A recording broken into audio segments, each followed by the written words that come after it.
Namaste and welcome to the second season of Future Fit Corporates. My name is Bhavana Issar and I'm the founder CEO of Caregiver Saathi.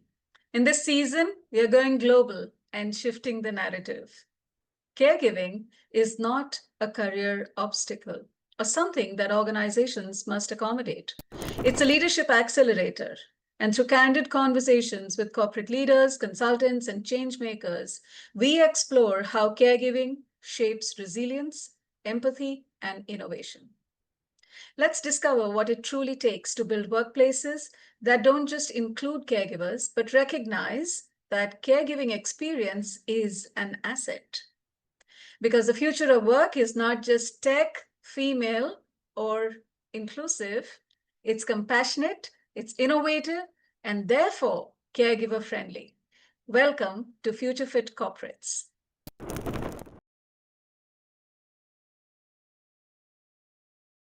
All right, Raghu, what is your intention for today's conversation?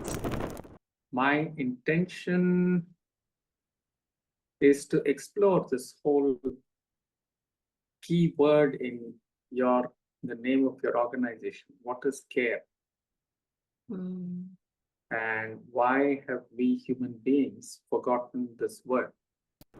It warms my heart, and my intention has been to have this conversation with you for such a long while. And I think this is the best time for us to have this conversation also, because I've had a few conversations already, and I'm pretty confident that this will be a unique conversation. So my intention for this particular episode will be that this helps us build a framework and reach a very large audience at a very fundamental level. So learn from this, maybe introspect. All right. Sounds good. Sounds good. All right. So we will now start. Greetings of the day. Welcome. It is my absolute pleasure to welcome you to yet another conversation around Future Fit Corporates. As you're aware, this is season 2 of Future Fit Corporates, which we have initiated as an initiative aimed at fostering workplaces that are ready for the challenges of the future, workplaces that invest in people and continue to nurture success. What does that mean for corporates? What does that mean for people, performance, and sustainable success? In today's dynamic corporate landscape, the success of an organization is intricately tied to the well-being and satisfaction of its workforce. So Future Fit Corporates aims at shaping such cultures that facilitate success on an ongoing basis. This initiative seeks to have meaningful conversations with CEOs, leaders, thought leaders, HR heads through video interviews, podcasts, and written responses. Our goal is to explore, discuss, and champion the integration of care, well-being into the core fabric of corporate strategies.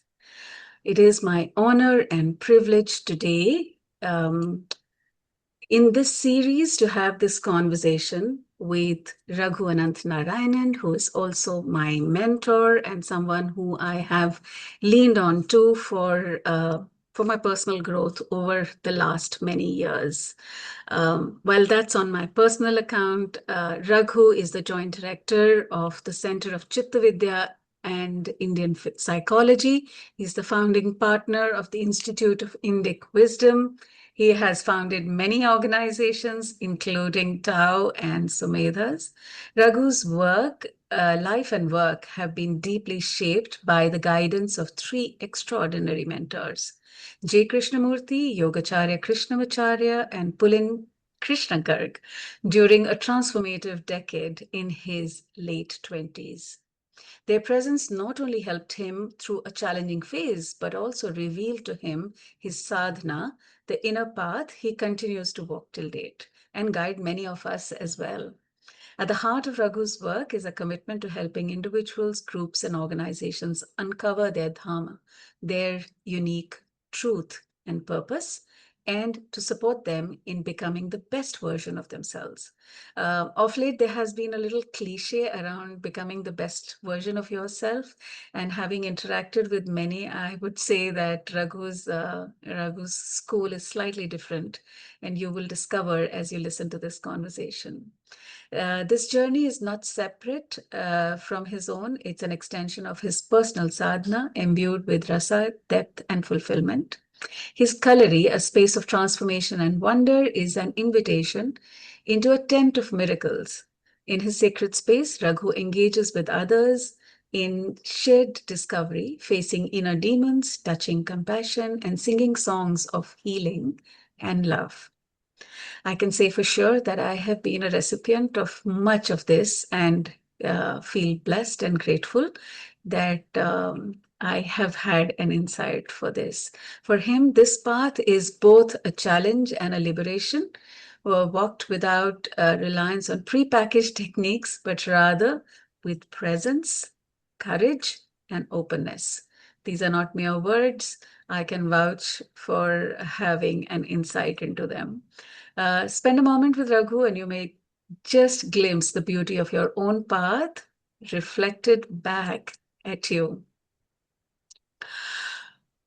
Okay, so I'm just going to let my contain myself, my excitement, and say, Raghu, we started these conversations as future fit corporates, as you have helped me nurture Caregiver Saathi over the years, to explore that how is it that care can be taken to corporates. The starting point for season 1 for us was to look at caregiving for women, and this was mostly looked at for women. It continues to be looked at for women around Women's Day. So last year we started this around Women's Day and said, can we take the conversation outside of just 8th of March and outside of March and have an ongoing conversation, because there's a lot of talk about the leaky pipeline to the board for women. And we do wish for there to be diversity and leadership of a certain kind, which we believe women or feminine traits can bring. But we haven't been very successful. So while season 1 was about that, season 2 has been for us to explore beyond gender, 1, and whether caregiving is beyond gender. 2, how universal or global is it? And what is it that organizations could do if we wished to invest for success in the future? How could leaders or organizations shape cultures that could be inviting and meaningful for employees over the long run? With that as the background, we believe that resilient and innovative organizations need inclusive leaders, some competencies that perhaps caregiving can bring. And we are looking to make the connections with these issues. I'll take a pause now and ask for your reflections. And how do you relate with Caregiver Saathi?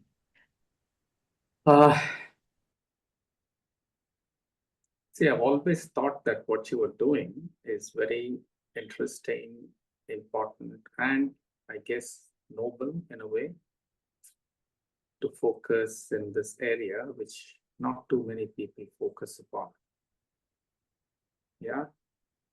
Having said that, I think we need to examine organizations today in their current context and what might be the concerns of leaders and so on. So I guess that might be interesting to look at what leaders do today with their organizations, because what you do today is what creates the future. Yeah, and how you do it and so on. That's what creates the future. So that may be the place to start. That's right. So today we find that there are a lot of compulsions and a lot of pressures that organizations and leaders are under. So when I go to or have a conversation with senior leaders, often if I make this case of saying, let's shape a future fit corporate, and a future fit corporate is one that is innovative or that is resilient, and we need workforce that will last like this, etc. Clearly, I'm making some assumptions. And in my previous conversation, you have guided me to re-examine these assumptions, and I would like for you to illustrate them. Sure. See, the first thing that strikes me about today, and Yes. very definitely the last 6 months to the year, is that there is an old Chinese curse that says, "May you be born in interesting times." And we are all living through very interesting times, yeah. And it's very appropriate, maybe, that it's a Chinese curse, huh?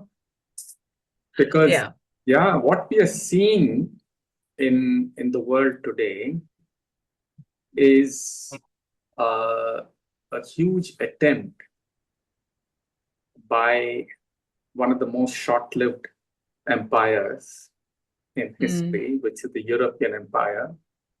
Yeah. And its colonizing ways. I think that's being challenged. And it's very clear that it is being challenged by countries which have not, like China was never really colonized. Okay, India was kind of half colonized. And there are many nations which have been fully colonized, and their cultures have been quite severely affected. Their people have been quite severely affected. Now, we very clearly see a ganging up of sorts of the European countries, or countries where European settler colonies have been created, and the rest of the world. Right. Yeah. And we have to understand this phenomenon and the challenge to this phenomenon at what's in what's happening today. Because so many things, including ideas of leadership, ideas of progress, economics, everything has been shaped by this particular phenomenon, which is about 300 years and odd old. Yes. Yeah. So that I think is very critical, because without understanding these fundamentals, whatever you're doing is going to be on shaky foundation. Yeah. What you had, so absolutely, what you had, challenged me around the whole theme of future fit corporates was that you'd mentioned, Bhavna, you seem to be making some assumptions. First off, you seem to be making an assumption that leaders of today are invested in the long term of the organization. Yeah. So I'd like for you, in your extensive work with corporates and organizations, indicate that what are some of the considerations or pressures of leaders that take them away from investing in people and their organizations. So let's start from that. To do this, we'll have to go back to understanding what you mean by a corporation today. Okay. That's very critical, and what we mean by leadership. Right. Yeah. Maybe, the two are obviously very intimately connected. Let me start with the idea of leadership. Yeah. there's some myth going around now that ideas of leadership and management have somehow sprung up in recent times and so on, which is just not true. Populations have always existed. They've always had the need for leaders to give them direction. Yes. So, now, the basic idea of leadership in India would be what is called Raja Dharma. Right. Okay. And Raja Dharma is a very interesting thing because it fundamentally asks the person who takes on leadership to take on responsibility fundamentally.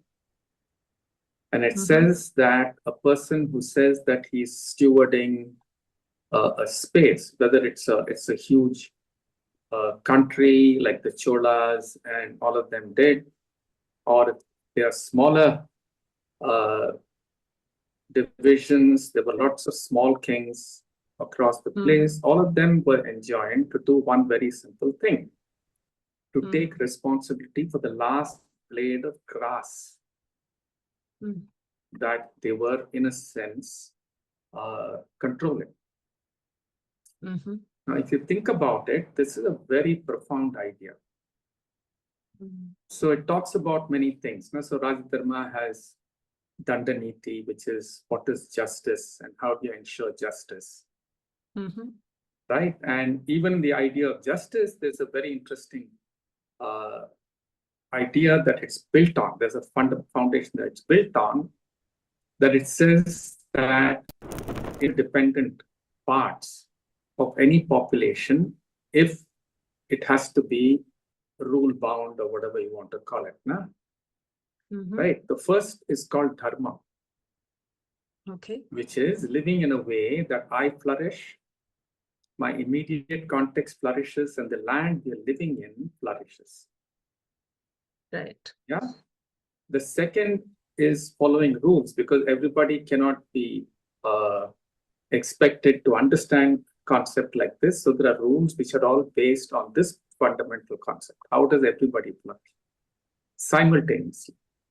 And the third is called Mukti, which means how do you experience emancipation and evolution through this process? Okay. Yeah, and there are a number of other ideas. How do you enable that people are happy?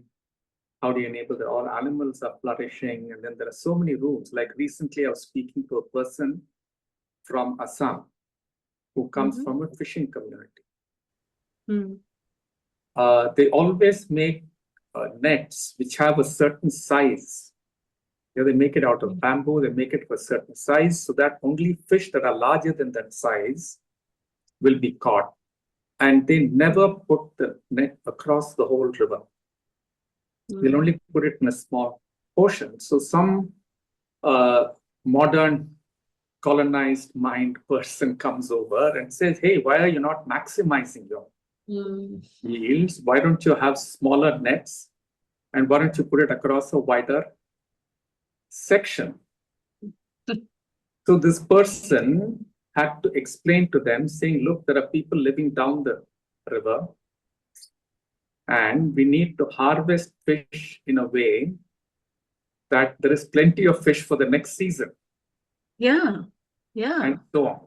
Now, this is a very profound thing simply because all the ideas of Raja Dharma are based on the assumption that the people who are living in the land and the people who is holding, the person who's holding a leadership position have a permanent stake in that place. So ideas like saying, if you take a decision, think of the seventh generation. Right. Yeah, which is a statement of the Turtle Island people, now called America. Right. Yeah. Yes. These are ideas that make sense only if I am going to live in this place, my children are going to live in this place, and all of us are going to pay the price of what we do. Yes. Yeah. So what does not just the next quarter? Not just the next quarter, exactly. So what does colonization do? Yeah. If you read that book by Amitabh Ghosh, it's a chilling description. Yeah, it's a beautiful book called The Nutmeg's Curse. And it captures the essence of what happened. Right? There's this little island near Indonesia which has nutmeg. Nutmeg is very important for making sure that the meat in Europe can be preserved. So the Dutch East India Company is going around looking for nutmeg. So they find it in this little place, and this place has been trading in nutmeg for years, maybe for centuries before it was discovered by the Dutch people. Right? So they come there and they start trading. And if I'm trading in a place where I wish for this place to flourish so that I will flourish, I will trade in a certain way. My trade will always be fair. Because when I come back next year, you have to be around and you have to be smiling and welcome me when I come in. And if I think you're fleecing me, I'm not going to sell to you. Yeah. Right? Now, what happens is there is a big competition in Europe. So the Dutch want a lower price. Doesn't it sound very interesting? They want a lower price for their goods and so on. So they come to this island with a gunboat. Okay? And whatever, they create a disturbance. And instead of trading, they simply gun down people in that village. And a place that's been for centuries living in peace and harmony with the traders and so on is destroyed. And almost all the people are made into slaves. And plantations, nutmeg plantations start. Now look at the like story. indigo plantations. Yeah, indigo everywhere in the world. It's been a repeat of this. Right? Now, what is happening? Like today, for example, there's a book that's come out called Cobalt Red. Cobalt is blue, right? Why is it called Cobalt Red? Because this book describes what is happening in cobalt mines today. It's not very different. Yeah, we need cobalt in so many industries. So the colonizing mind, what does it do? Yeah, it goes to wherever it can get raw materials that it needs. And the raw materials are not being used. The mining is not being used for anything local. It's being used for something else to make sure that the American way of life is maintained. Yeah. So they're taking away, and there is huge exploitation. Apart from environmental destruction and so on, there is huge exploitation, child labor, and so on. Now, how does the colonizer calculate the economics? Right. He only calculates the price of the goods being transported. Yes, the transaction cost. Only the transaction costs, and keeps the labor cost at a minimum. So if you're using slave labor and all that, you have a very low labor cost, right? You're not paying for the replenishment. You're not paying for the waste. No. And all the economics for today is based on this. You draw a budget around your company and you pay for the raw materials that come in, and what you sell, the waste is usually not looked at all, what you do to the land, and there's story after story after story about this all over the world. And you maximize the arbitrage one way or the other. Either labor arbitrage is a nice way of putting it. You go to the next place where you can exploit raw materials without paying for raw materials, without worrying about replenishment. Yeah. And the cheapest labor. Now, slave labor is not possible. So you create nations which are pliable regimes. Yeah. And so on. Right? Now, we've come to the end of this way of looking at this world. And that is We what pushed is it too reflected. far. We pushed Yeah, it too far. because you're assuming something that even basic thermodynamics says is not possible. You're assuming raw material input space, which is inexhaustible. You're assuming a waste disposal space that is infinite, and you create an engine. Most of these are called engines of economy, engines of finance. That's the engine that you create. This is not tenable at all, and we very quickly come to the end of it. And that is what is being talked about in what is called the 6 planetary Boundaries that have been boundaries and 6 breached. planetary limits, 4 of which have been breached already. Okay, This was a very interesting. This has to do with very simple things, no? Quality of air, the quality of water, environmental stuff, all kinds of things, right? Bees are dying off, and if bees and insects die off, we're not going to have agriculture. It's as simple as that. This was a new concept. Thanks for bringing this up. Planetary boundaries is a framework developed in 2009 by a group of scientists in the Stockholm Resilience Center. And it says that 6 of the 9 boundaries that were identified have been breached. These include, things like, let me just talk about that. It includes biogeochemical flows, freshwater change, land system change, biosphere integrity, climate change, and novel entities. And I am not sure if even the intelligentsia is engaging with this. It's not. Enough. No, it's not engaging with it at all. What is it not engaging with? Now, why am I saying I'm very definite it's not engaging with this whole concept? Because in 2023, there was a World Economic Forum report that talked about risks. Yes. Yeah, it used something that was, that's the systemic mapping of things that happened in the 1970s, in the MIT labs. That's right. Forrester and group, it used a very similar picture and came up with a set of risks and so on. There was not even one mention, literally, in an 85-page report, not even one mention, one word about the mindset and the economic understanding that creates these crises. They called it the poly crisis and all that. But nothing, not a word. And that is what I think leadership needs to look at today. If you want a future, first, you have to make sure that there is a future in the way you deal with resources today, the way you deal with people today.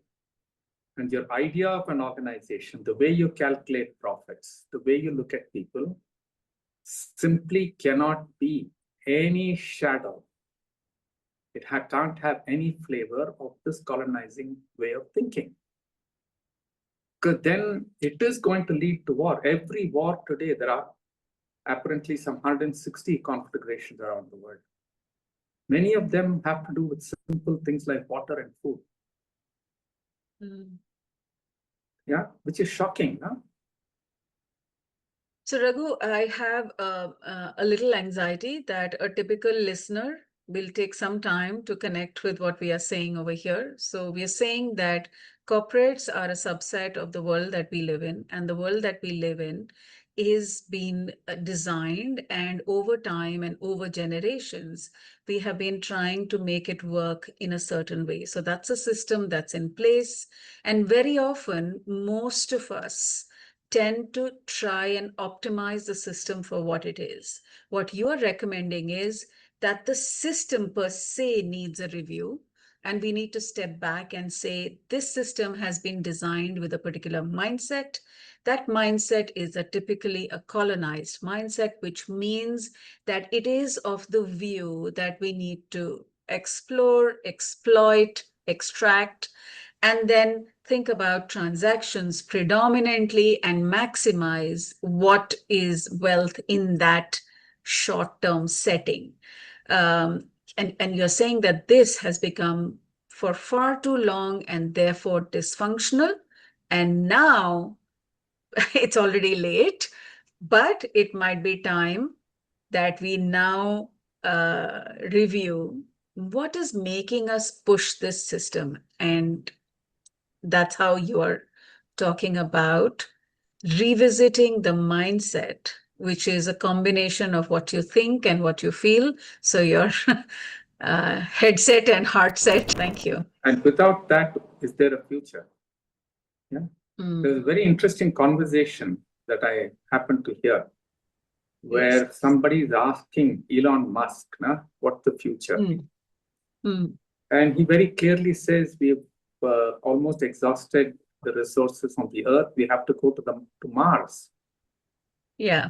Maybe he can, but most of us can't. Yeah. Yeah, so that's an interesting conversation with Elon Musk, and I listened to a conversation with Indra Nooyi, and she was saying that we really need to get smarter with what we are doing over here, rather than think about discarding this planet and going to Mars. So maybe we need to step back and revisit. So if we were to think about, or how can we shape future fit corporates or workplaces or whatever configuration, where would you start, Raghu? What would you see? I would take this Indra Nooyi statement you made a step further. Yes. The key word is not smarter. Mm-hmm. The key word is care. Yeah. I like the sound of that. You do, yeah. Yeah. Now just imagine if I don't care for the Earth.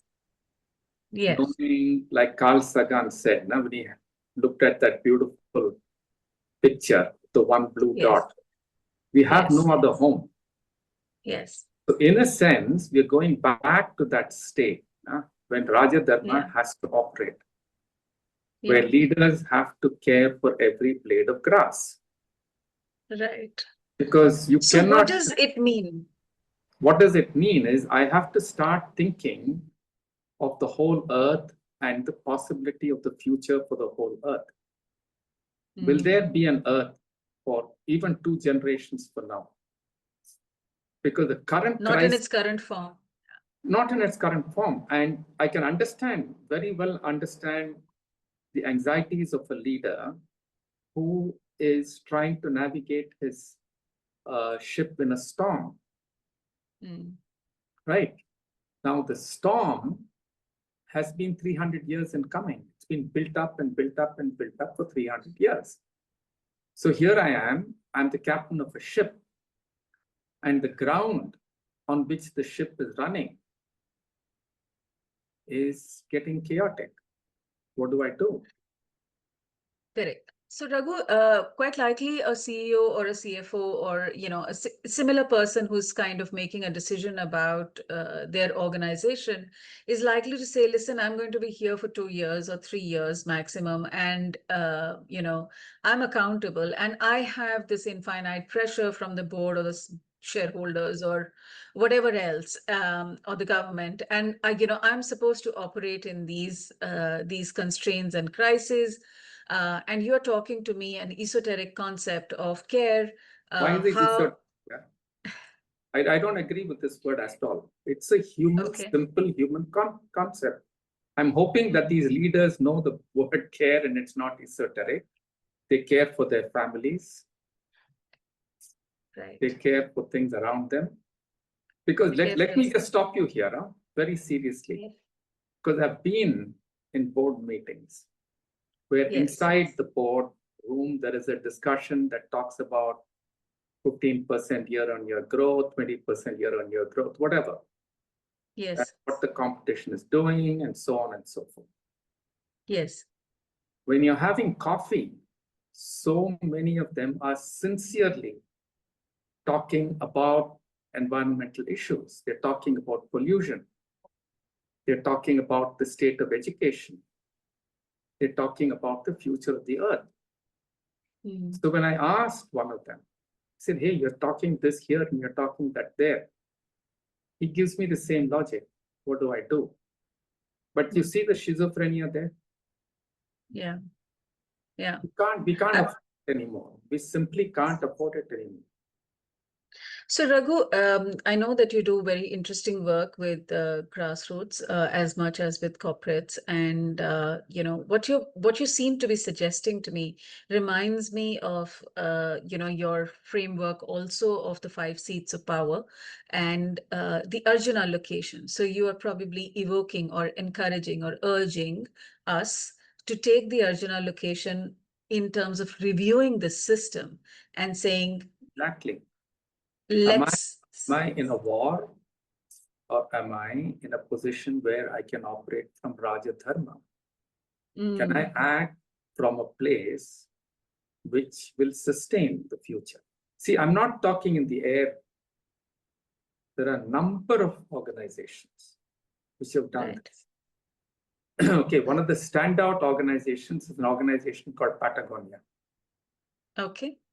Yeah, this person he loved rock climbing and so on, and he found that the rock climbers were leaving debris, and the way they were using their equipment and all that was actually destroying the face of the rock that they were climbing. So he went out there and created a whole organization and influenced the whole field. Talked to many people saying, what do we do? How do we sustain this? Yeah. And there's so many incidents, so many examples like this. There's one very close to Coimbatore where there's this person who said, look, the workmen I'm getting are not educated enough. So he said, I'll make my whole factory into an educated space. He takes in women, educates them, makes sure that they get a degree and things like that, retains some of them. Almost everybody who leaves gets a very good job. He looks after them very well, etc., etc. You have Arvind Eye Clinic. There are many examples. Yeah. So you're saying that the call today, or the imperative, if I may use that word, today is for us to have a rethink about what is it that I can do that is wholesome and holistic, and that is refeel, not rethink. Recare. Start caring again for that last grass. Otherwise, care for the last. Your children are not going to have food. It's as simple as that. Yeah. So I would also, now, if somebody were to come back and say, listen, I can't do this alone. Of course, you can't do it alone. That is exactly the leadership I'm talking about, right? So I'd like for you to talk about the model of working with a variety of people. And let's say, do you have any example of where people, took charge of, I know that you did this work with the water crisis in Tamil Nadu. And how is it that a group of people were mobilized to take charge of their destiny and their community and overcome the water crisis? Could you please talk about that a little bit? First and foremost, why was that crisis created? Give a little context, Raghu, and then we'll... See, I worked with this, I think, about 25, 30 years ago. Right. And, my dear friends, Suresh and Pradeep and I, 3 of us worked on this. So right. We had done kind of similar work with the government, okay? Right. On education and so on, but this was a very critical thing. So the issue... This was a drought in Tamil Nadu. No, it is not a drought in Tamil Nadu. Okay.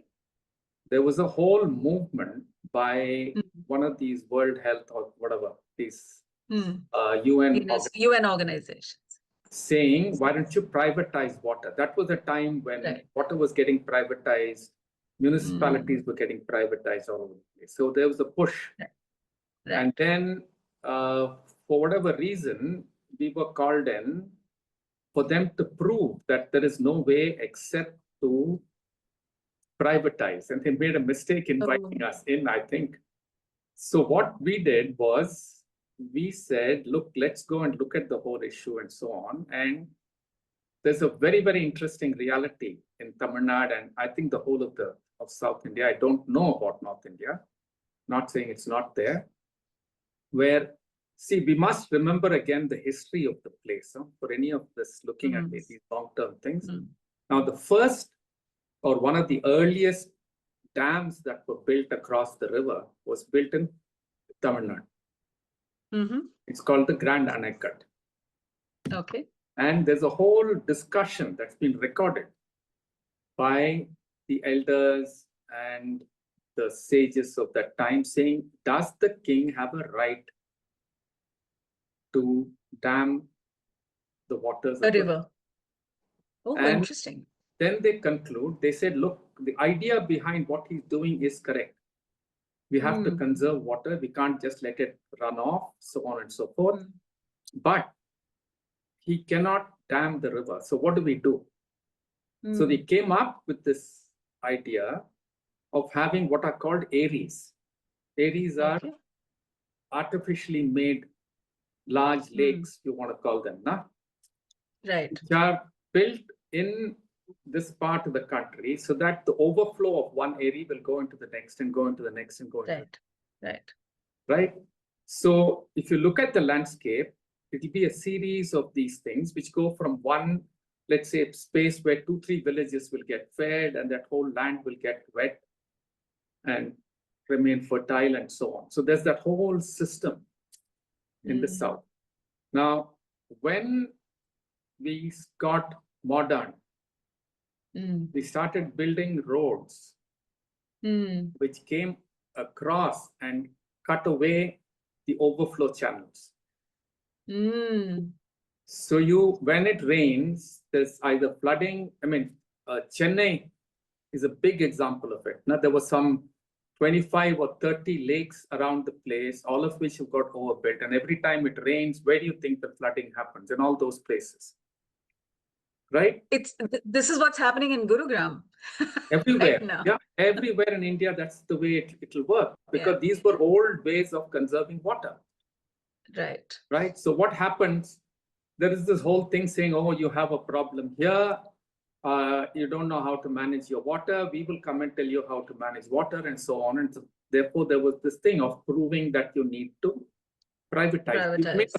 We've made a film about this where we've recorded this whole thing called Neerunde Nilamunda, where there is water, there is land. Okay, mission possible. Okay, so I can give you the link for that. Yeah. I'll reference it in the show notes. Yeah. Yes. So what happens there when we go in is we say, look, the only way to work with it is to appeal to the people and find out what is their wisdom. And I had done quite a bit of work in villages and all that. And I knew that there were systems in villages which are called the Kudam, which is coming together of people of very different professions and what they might call communities today and so on, which will take decisions together. Diverse communities. Diverse communities. So what was the decision made at the time of this king who built the Anakat? That these villages would have to, there'll be sluices across the canals. No sluice can be opened without the village up the water flow, down the water flow, and this coming together.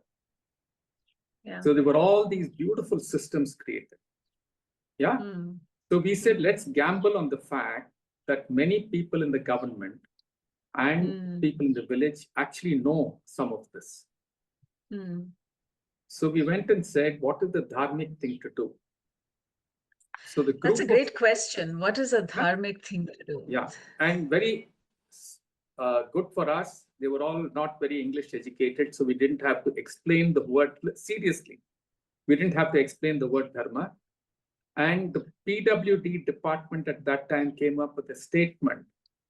I am not here as an engineer of the PWD, whatever. I don't remember the exact words, but I'm a social engineer to make sure there is water for the future generations. Okay? Just look at the beauty of this. They restated their entire reason for being in that job in terms of a dharmic purpose and not hanging on to their job.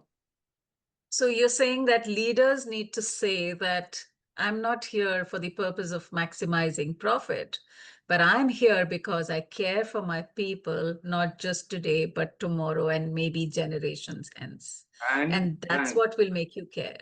Then I changed my job definition completely, right?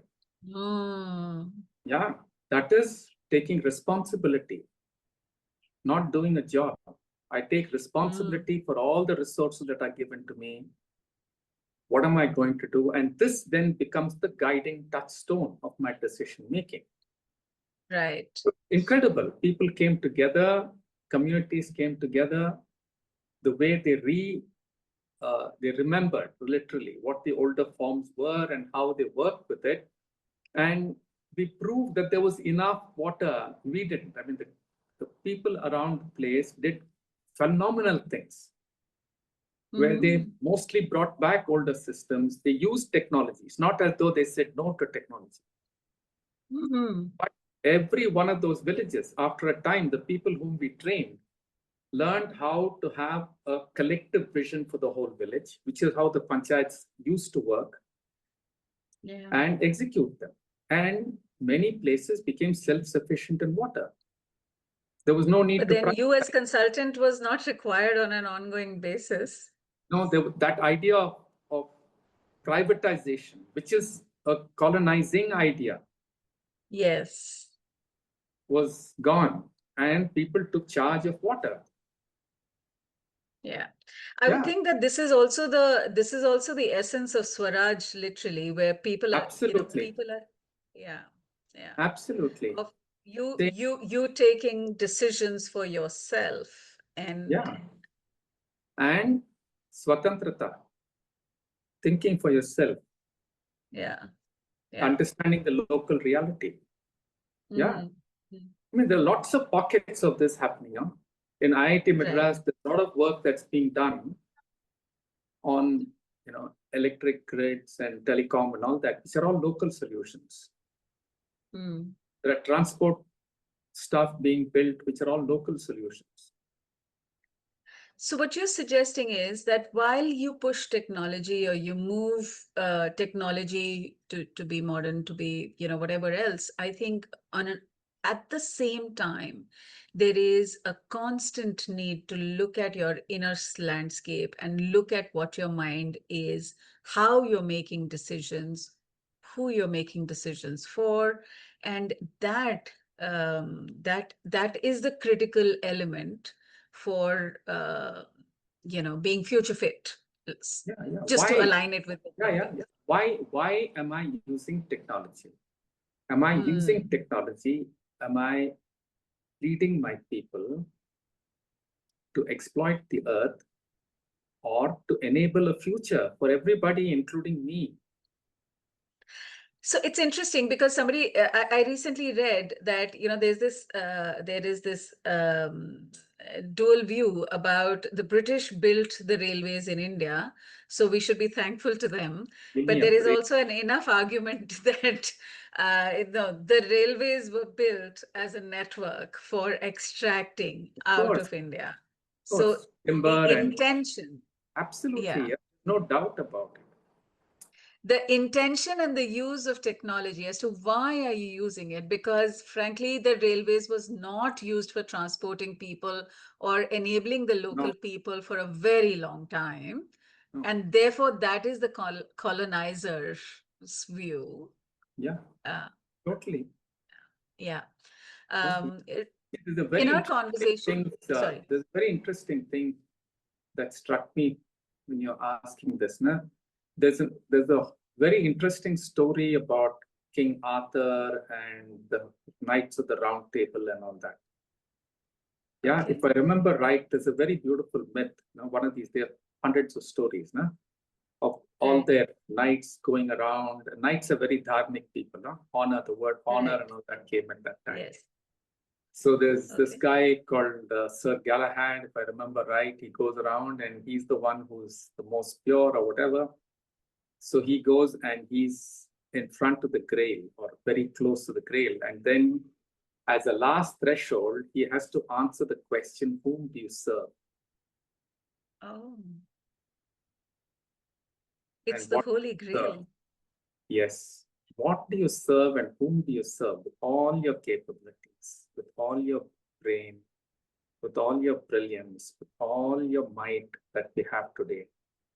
Are we going to build atom bombs, or are we going to build things where every human being can study, every human being can have food and shelter and so on? It's a very simple question.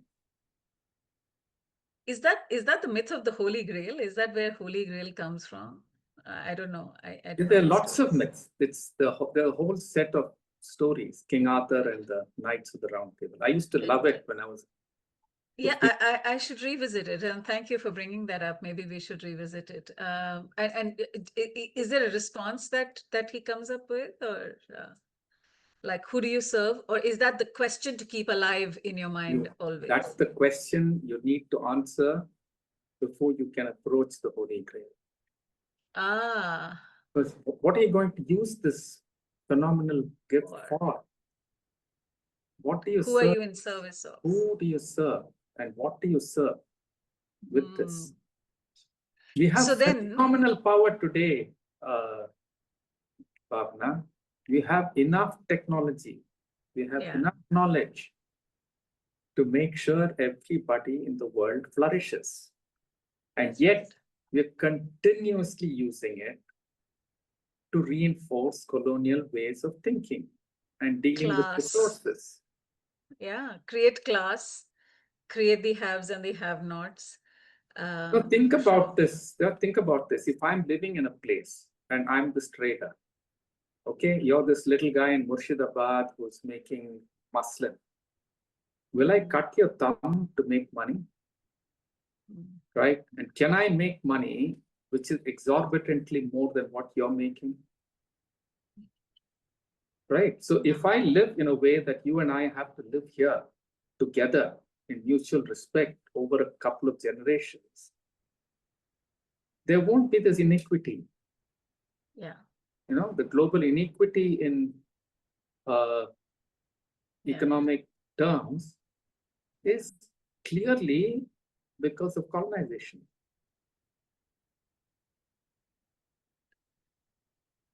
Yeah, and so what you're encouraging leaders and us and our listeners to revisit is a fundamental mindset more than actions or things to do or whatever else. Raghu, I'm taken back to our previous conversation as well, and you said in a very eloquent way, in a very thought-provoking way, and I'd like to remind you about that so that we can talk about it, which is, you said, Bhavna, you're making some assumptions. You're making assumptions that the leader of today is interested in the long term. You said you're making an assumption that the workforce is seems to be moving gig. So the workforce doesn't necessarily want to stay longer with an organization. We have new technology, AI, that is rendering people without jobs and without livelihoods. So there is that dynamic as well. So in this world, what does innovation really mean? What does resilience really mean? And what does the role of the leader really mean? So, and what does a future fit corporate look like? So See, I would, this is the Arjuna question yes, that you referred to. We are yes, at the center of a very big inflection point. that's right. Right? On the one hand, let's take a key word like care. And I'm not saying this just because you're caregiver Saathi. Yes. Because care and love, because I remember at one point in one conversation, Krishnaji was asked a question, how do we build a viable future? Okay. He said, you have to love. Mm. He said, you've forgotten love. It's a very simple thing, right? If I love the trees and the vegetation around, I will not cut without thought.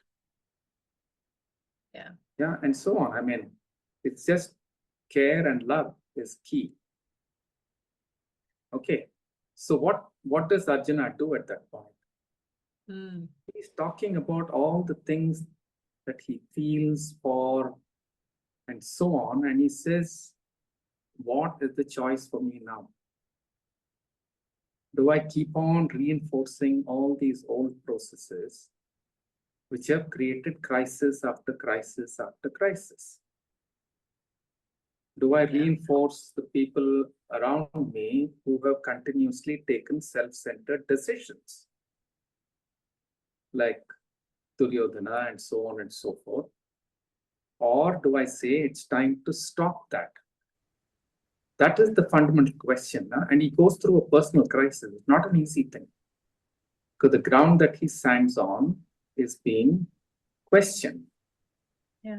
He actually has what in today's times would be called a psychosomatic breakdown or a vagal nerve, severe disturbance of his vagal tone or something, because all the symptoms that you would study today for vagal health, deep health, are all the things that break down for him, right? Yeah, that's true. And But I find it fascinating that the character of Duryodhana is that he is working in self-interest. And there has been a series of decisions, not just Duryodhana, but even before that, a series of decisions that have been about individual maximization or self-interest, etc., that has led to the place that it has. But look at our world today, Raghu. We are promoting self-interest. Like, of course, so we are not caring. We definitely have a compassion deficit. Today I was at a setting where this elderly gentleman looked at me, I mean, with a lot of pain, and he said, "You're doing this work, Bhavna, but are you really telling me that you can teach someone empathy?" yeah, you can't. However, see, where I see the hope. Now, just like in Yes. the water thing, why did people Yes. listen to us? Because there was a crisis looming and they didn't know what to do. Right. So when we said, look, can you remember your old Dharma? Can you come together and look at some small things? If we gave them 2 answers as possibilities, they knew 10 because of their ancestral knowledge of how to conserve water in this place.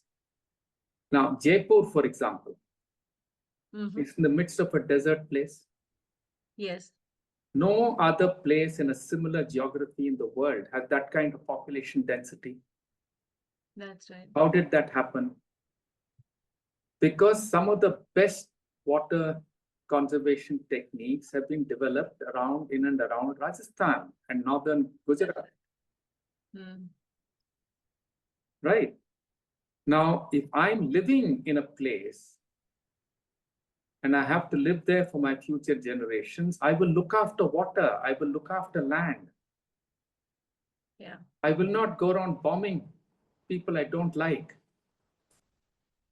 And which is interesting because, Rajasthan, again, you look at the forts and the fortresses or whatever has been built, there is no air conditioning, and yet they are the coolest,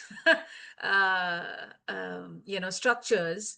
And we haven't somehow carried that intelligence with modern day technology. In fact, we've tried to The replace reason is it with. very simple. Reason is very simple. Most of the architects in India don't understand Indian architecture. They don't even respect it. They have learned architecture from Europe. We are building buildings in India that are very good for European climate. Right. We're not building building which are good for the Indian climate. And once again, therefore, you are pointing us to think, who is it that you're serving and how is it that you're serving? Think about, ask that question. So who am I? And in doing what I'm doing, what am I really doing? Yeah, and the three questions now that Arjuna asked: who am I, where am I, why am I here? Yeah. That's the first chapter of the Bhagavad Gita. Right? So you must ask that question today. Who am I? I'm a leader. Okay, where am I? I'm in a context of crisis. There's no or pressure of self-interest or pressure of transaction. That's the choice you make, no? So that's in the who am I? Am I the self-centered person, or am I here to be of service, to use my energies to be the best that I can be? Right. Is being self-centered the best that I can be? Nobody wants to be self-centered, really. There are so many reasons why they get there, but that's a different topic. But yeah, most people are not wanting to be extractive.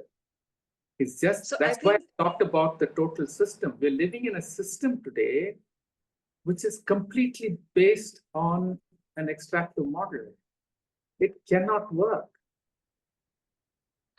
So the question of who am I is a deep question. It's not like as simple as I'm a leader, but like what kind of a leader am I, and who am I really? What do I serve? Do I want? Who do I serve? I read another very interesting thing about an atheist talking to a person of faith. Yeah, they come up with this thing. The atheist says this. The atheist, she says, it doesn't matter whom you pray to. What matters is what you pray for. Yeah. Well said. Yes. Beautiful, huh?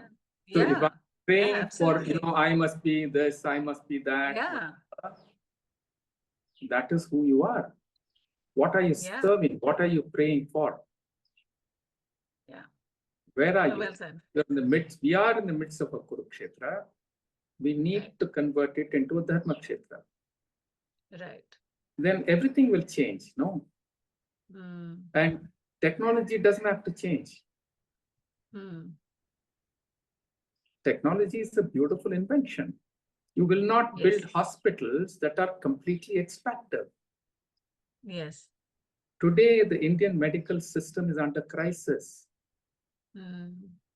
Because the way we were looking at health and medicine in India is under attack. Yeah. 70 to 80% of our hospitals are now colonizing hospitals. They're not owned by Indians. They're owned by multinational corporations. One more East India company coming and taking over health. Health is becoming. And it's not important. It's not important whether they are owned by somebody elsewhere. Even if it is owned by an Indian, so to speak, if the mindset is that of a colonizer, then it is the same. Exactly. So it could very well be an Indian, but with an extractive, purely profit-making mindset that is not holistic, and that is not healthy, pun intended. It doesn't matter what the so-called nature of the government is. Communist governments are just as extractive, just as polluting. Yes. Except that their structure says that you have to share the wealth with everybody. Not that it happens. Yeah. Because in most communist countries, power leads to holding wealth.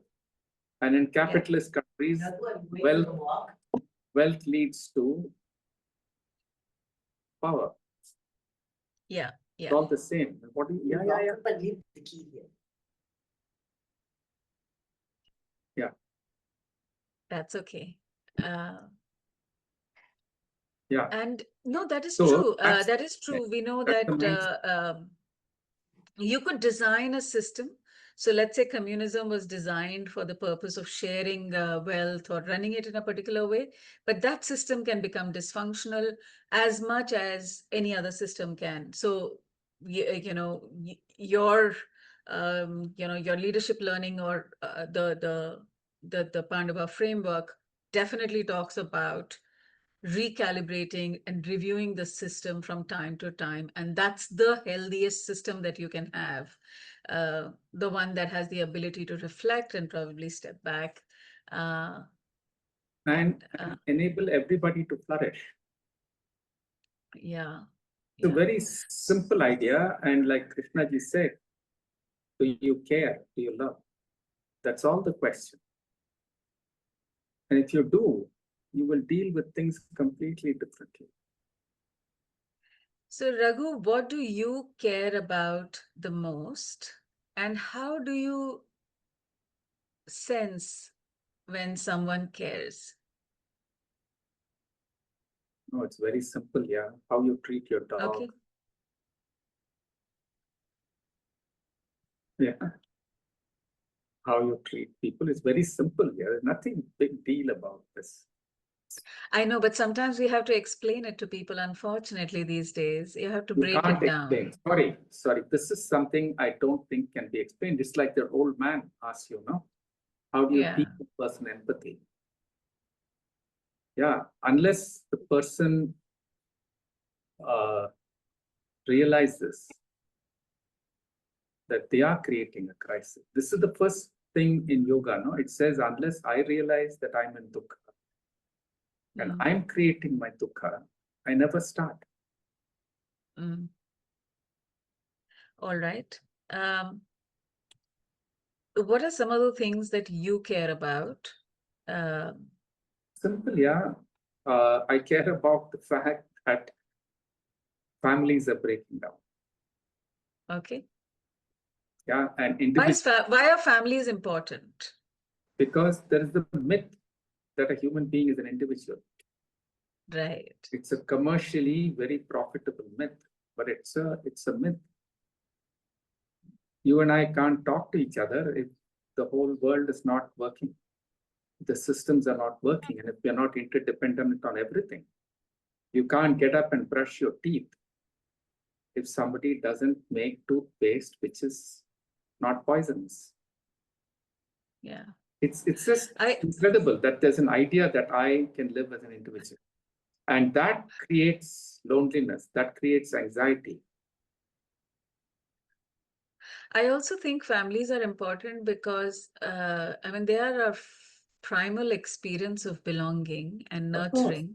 Of course. And as responsible or meaningful citizens or meaningful adults, we need a grounding experience of belonging and nurturing that comes from family. There is But an epidemic clearly, of loneliness. There is an epidemic of loneliness across the world today, no? yeah. That's because So you do, we've broken down the family, which means the yeah, basic. See, in Indian economics, no, the basic unit is not the individual; it's the family. yeah. We ought to go back to some of these concepts. Mm. Yeah, it's the household actually, right? And the other thing that's very, very critical, I mean, every time I see a tree being cut or whatever, yeah, and the amount of plastic we are using and everything, and I'm complicit. I can't go and buy anything which is not wrapped in plastic. Plastic. And it's not these individual acts. No, I don't use a plastic bag. That's a con game. The real issue is to question the system and see how we are driving ourselves across the edge at a hectic pace. Yeah, that's the issue. And the other thing I care about now is there's so little healing in the world. Relationships. Say more. Relationships, that's your whole caregiver thing. Relationships have become extractive. Relationships have become utilitarian.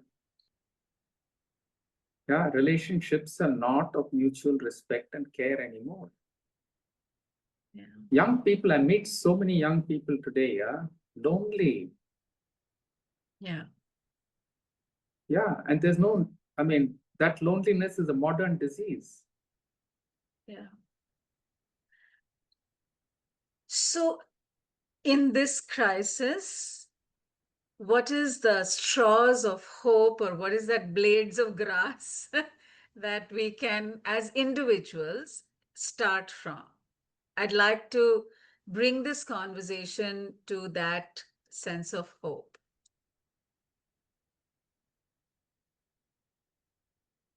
The fact that we are having this conversation itself is a great starting point. And I've had several such conversations over the last 5-6 years. Yes. They were not so common earlier. And I've had it across the world.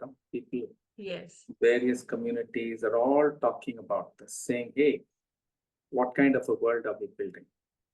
right. And there's a lot of work that's happening in small pockets. Orwell is trying very hard. Yes. There are many, many pockets of people who have woken up and saying this is not the way to live.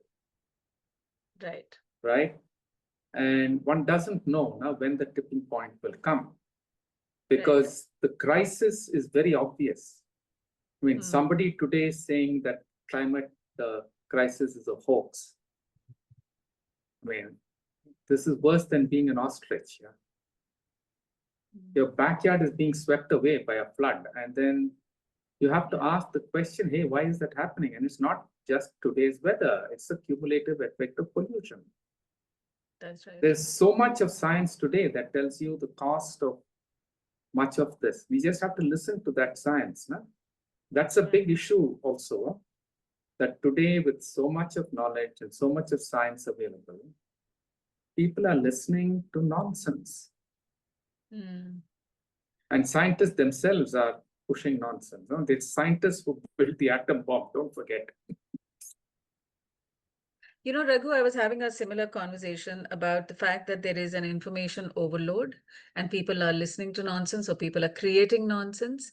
And perhaps the missing skill, in addition to compassion deficit, is critical thinking and a values-based education.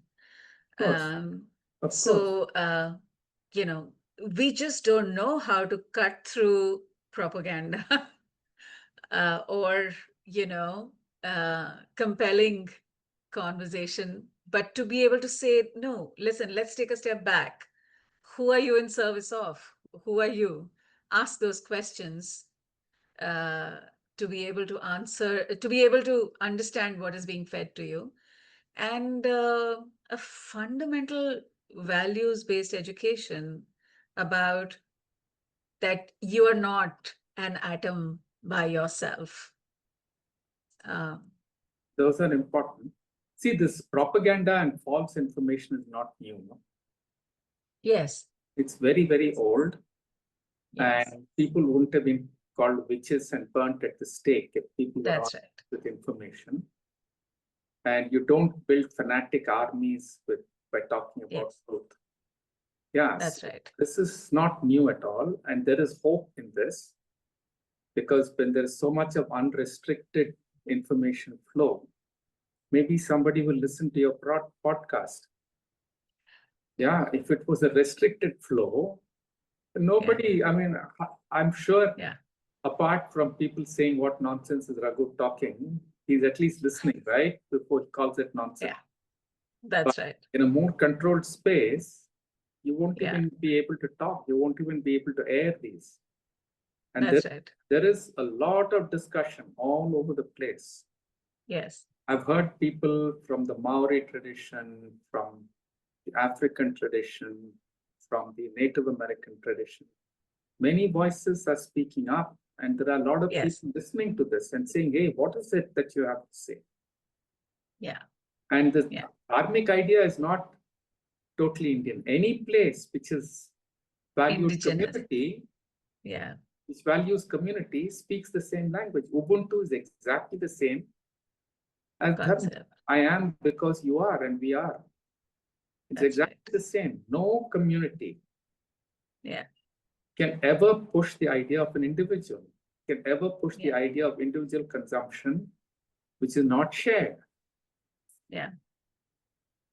It's the breakdown of the community. It's the breakdown of people who eat and sleep in the same place, who come from somewhere, take and go away with no respect for Yeah. taking. That mindset has to end. And it's very clear. The crisis that that mind creates is very clear. Simply time to wake up. And there are people waking up.